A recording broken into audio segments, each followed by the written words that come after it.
stand part. Sue Moroney. Thank you, Mr. Chair. Now, this, of course, is the purpose clause, and it's actually probably one of two of the most substantive clauses of this bill. So I'm expecting to hear some very good contributions on this, and I know that certainly the Labor team are very keen to make contributions about this important bill, and that would be because they really have, they've really rallied to the cause. I'm so impressed with the caucus because they certainly have rallied to my call to see Hamilton as being a really important feature of New Zealand, and I think that that's evidenced by the Labor team's contribution to the debate so far, and that will continue on. And the purpose of this Act, it says, and that's presuming it will become an Act, is to repeal the Hamilton City Parana Park Empowering Act of 1958. And why is that? It's because in the Hamilton City Council's determination, they've determined that that particular Empowering Act of 1958 does not actually have the sort of flexibility that they need to administer the park under today's conditions. And we've heard that today's conditions include this interesting concept of passive recreation, which we still haven't really quite got to the bottom of, and surprised that it wasn't in the interpretation. But never mind, that's gone by the by. We've missed the opportunity to actually have a clarification and definition of the interpretation of what passive recreation actually means, because that's in fact what this bill is about, is enabling this park to be not only vested to the Hamilton City Council, and that's an issue that I think we'll debate more fully when we come to look at Clause 6 of this bill, but it says that it's to be used for passive recreation, and as I'm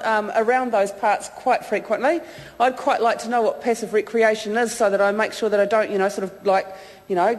have recreation that's not passive enough or too passive. I'd like to quite know exactly what's required when in Parana Park these days. And I do want to go there, and in fact I will be there on Anzac Day this year, because as we've already heard, that's the memorial park that's adjacent to it is a really important part of that particular ceremony in Hamilton.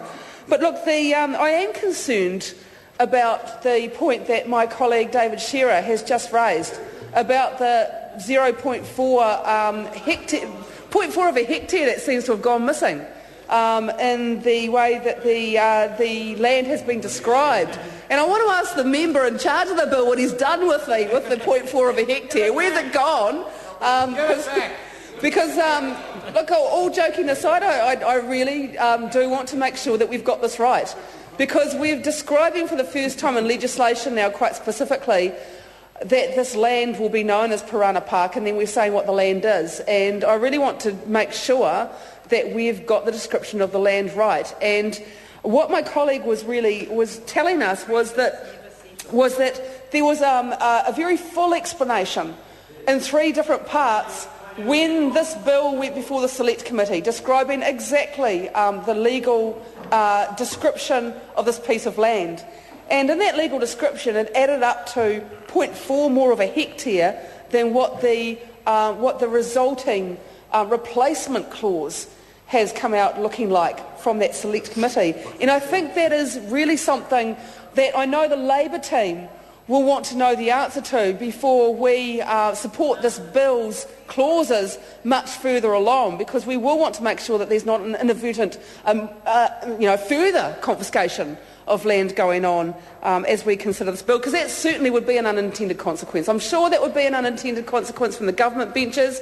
It would absolutely be an unintended consequence from the opposition benches, and as you know, we are supporting this bill. So I really would like to sincerely ask the member in charge of the bill to respond to that issue, so that we can all be assured in supporting the clauses, further clauses to this bill, that we're not supporting something that has an unintended consequence. The purpose, as I understand it, is to make sure that the Hamilton City Council, and I want to congratulate the Council on bringing this bill forward, that they have actually drafting the bill for the member to bring forward. You're quite right to frown at me there. David. David Bennett, I should say, full name. But Look, I think that they are wanting, the purpose of the bill is for the Hamilton City Council to have certainty that the legislation fits its needs. Before I call the next member, who's going to be Ian Lees Galloway, he's been trying hard.